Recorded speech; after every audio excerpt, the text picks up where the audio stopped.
Okay, you'll notice this is 1, 2. This is our second section of chapter 1. We're going to be talking about linear measurement, and then we're going to be talking about distance.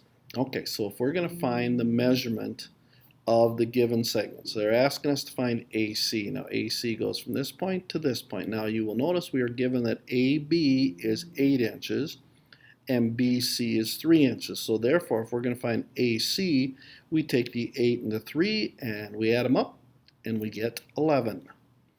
Now, in the example 2 here, we're looking for EF. Now, EF goes from here to here.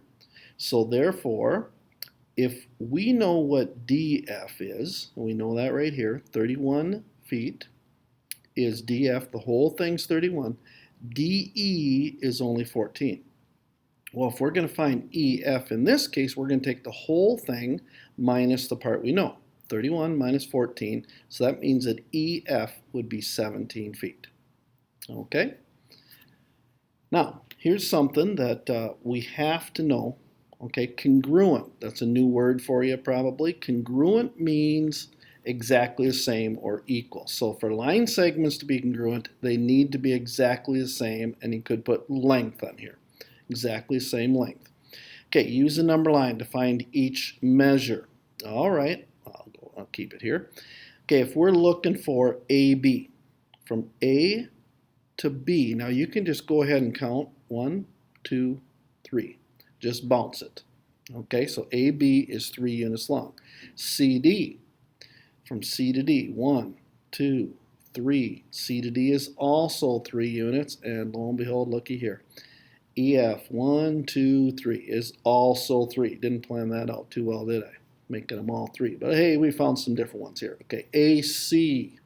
Oh, by the way, down here, notice A, B, C, D, and EF, they were all measurements of 3, so therefore they are congruent. This is a symbol for congruent. My writing's a little sloppy, but it's an equal sign with the squiggly line written over the top. That squiggly line means similar, meaning they look alike, and equals means they are the same length. So if they look alike and they're the same length, they are congruent. All right, so we got AC. Now from A to C, you'll notice here, it's one more than AB, or you can just go 1, 2, 3, 4.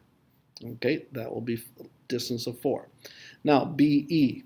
Now from B to E, you can bounce, but here's another way to look at it. From B to 0, B is negative 2. From there to there, that's 2. And then from 0 to 4 is 4 more. Well, 2 plus 4, 6. That's not too tough a math.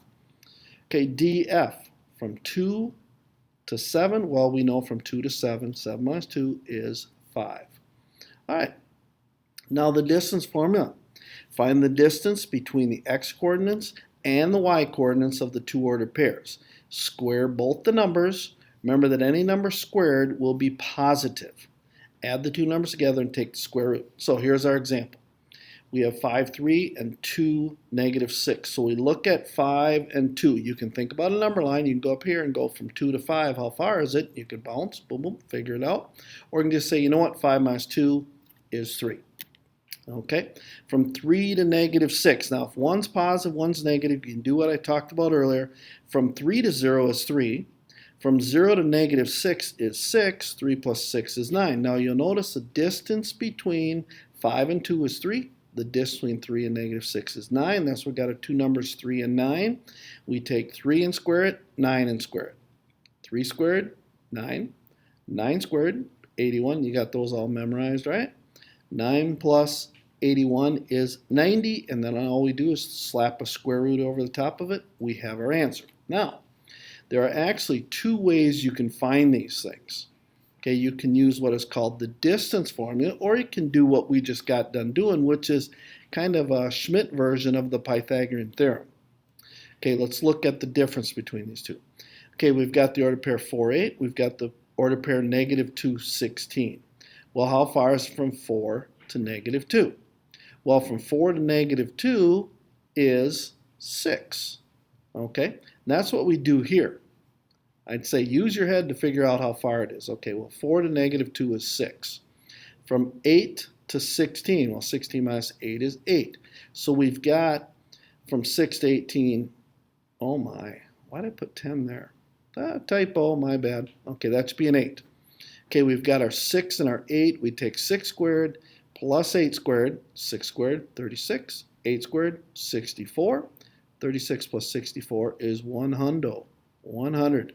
And then we slap a square root on, but we say, hey, wait a minute, I know what square root of 100 is. That's 10.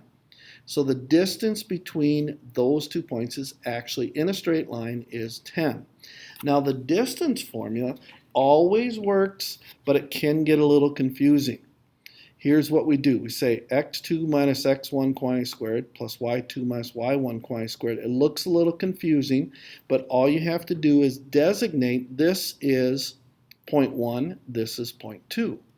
Well, this would be x1, 4 would be x1, 8 would be y1. This one, negative 2, would be x2, and this one would be y2, and you just plug it in. Now notice x2, I said right here, that's negative 2. x1, which is right here, is 4, and I plugged that in. Notice I've got negative 2 minus 4. Okay, let's go back up top. y2 is right here, 16. y1 was 8. 16 minus 8, well, we know that. That's 8, so we got our 8 squared. Negative 2 minus 4 is a little confusing. You got to remember, if they're both negatives, you add them together, and it's just going to be negative, so negative 6. Now remember, a negative number squared is positive. Now here's the deal. If you're a calculator person and you like to punch this into a calculator, if you just put negative 6 squared, you're going to get negative 36, and it's going to totally mess you up. If you just remember that a negative number squared is positive, you're good. This will work out good for you. But you'll notice it's 36 and 64. Those kind of ring a bell, right? Well, same as over here. They add up to 100. Square root of 100 is 10. Okay, one more example of the same thing. Okay, I'll go over here first. Here's our x2. Here's our x1. You always go this way. 7 minus 4. Okay, that's 3. 3 squared, 9. Let's go to the other one. Negative 8 minus negative 2. A little hard, but remember that minus negative 2 is same as plus. So negative 8 plus 2.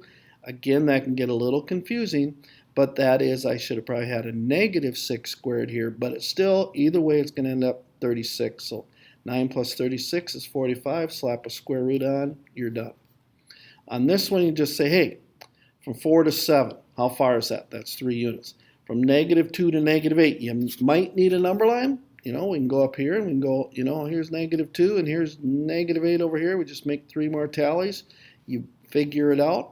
But it's going to be 6 units. It doesn't matter which direction you're going, positive or negative. You just write 3 squared plus 6 squared, 9, which is 3 squared, 6 squared, 36, 9 plus 36 squared, 45. So I just wrote down here at the bottom, the only problem with the distance formula over here is that you might get messed up by the negative numbers. But if you just remember that a negative number squared is positive, you should be okay. Alrighty, talk to you later.